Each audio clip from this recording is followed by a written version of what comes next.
Saludos cordiales, una feliz tarde para todos desde el departamento de La Guajira. Caribe colombiano, quien les saluda y les narra su amigo Carlos Ucategui, el Miura, para el programa Siempre Venezuela Radio.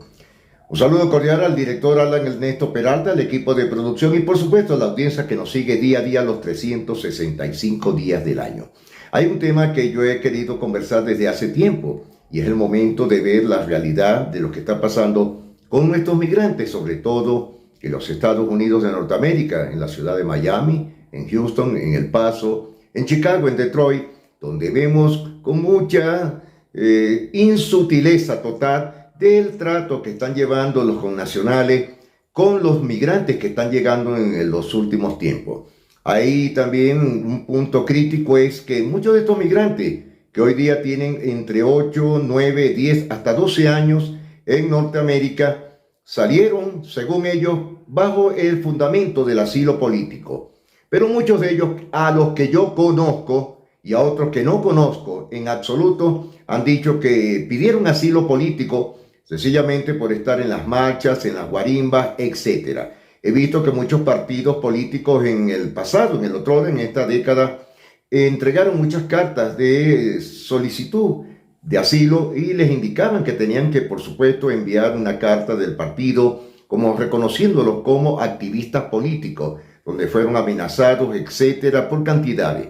Hoy día estos venezolanos que ya tienen su green card o ya tienen una residencia oficial y hay otros que están nacionalizados, hoy están tratando muy mal y de una manera muy cruel a muchos migrantes que en verdad están llegando y sí son perseguidos políticos, son totalmente real y eso no lo debe ser. Les han sacado el cuerpo, muchos los mandan a trabajar, que también es cierto, hay muchas personas que llegaron hacia los Estados Unidos y por supuesto no son ni siquiera dirigentes políticos, no son trabajadores de ningún punto, ya uno sabe de dónde provienen, pero hay personas que sí están en el país del norte que son dirigentes políticos de envergadura, estudiantes, profesionales, que hoy están también padeciendo bajo el punto del sueño americano. Son muchas las realidades que están pasando a nivel de la migración desde Colombia, en el cono sur, Centroamérica, hasta la Ciudad de México. Hoy en diferentes partes de la frontera México-estadounidense, el migrante venezolano está siendo objeto de mucha persecución, maltrato y sobre todo una xenofobia única jamás vista en tantos años. México y Venezuela en el otrora fueron países muy hermanados, al punto que desde los siglos de oro, tanto del cine venezolano y mexicano, políticos se refugiaban tanto en Venezuela como en México. Hoy día ha habido un maltrato muy, pero muy diferente detrás de una cortina que hasta el momento no sabemos qué es lo que está pasando. Hoy día son muchos los coyotes que están atropellando de manera muy cruel a los migrantes y no solamente a los venezolanos. Hoy día están siendo objeto de persecución y un punto los connacionales colombianos. Muy lamentable, audiencia, Alan, de lo que les está pasando actualmente a diferentes caribeños y por supuesto a centroamericanos.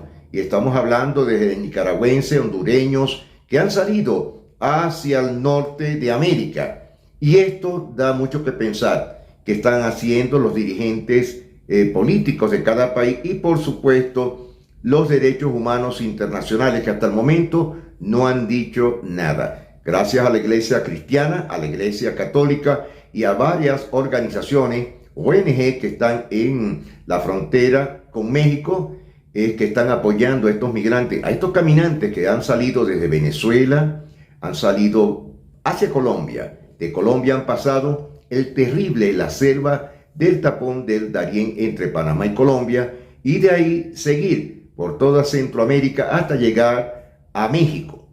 Una de las fronteras que se ha hecho muy visible sobre el trato a los migrantes, algo que el presidente López Obrador no ha entendido, cuando hay países donde la carestía de la seguridad, la vida humanitaria se ha acabado y sobre todo donde no hay trabajo en absoluto para ninguna persona.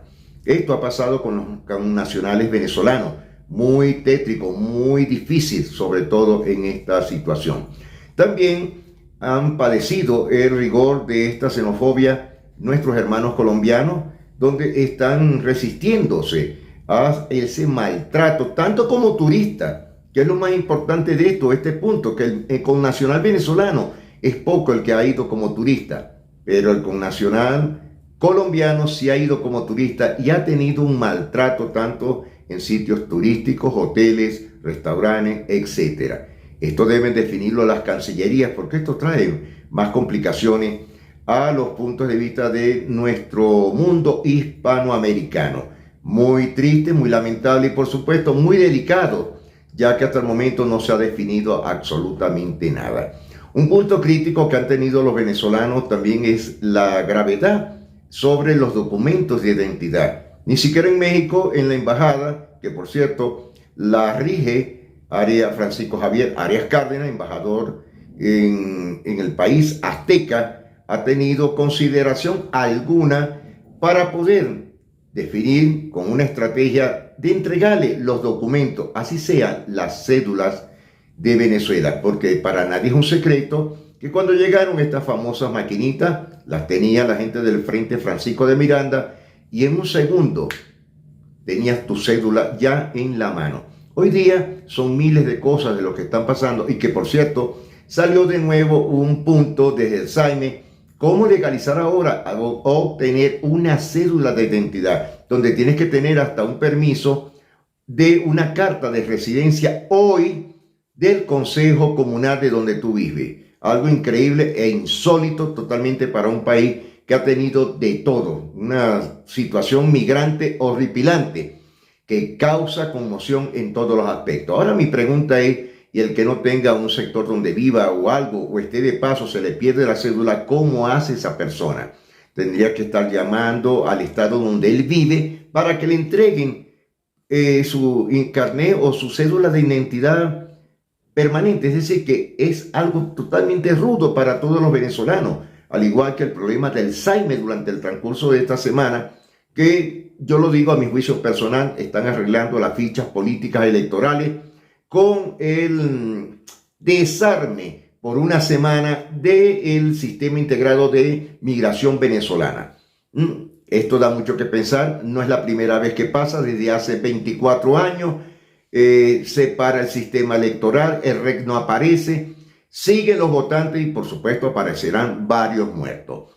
Bueno, ese es uno de los puntos críticos, Alan, audiencia, que veo de lo que está sucediendo actualmente. Nos despedimos a esta hora, Carlos Ucategui, el Miura, para el programa Siempre Venezuela Radio. Mil bendiciones para todos.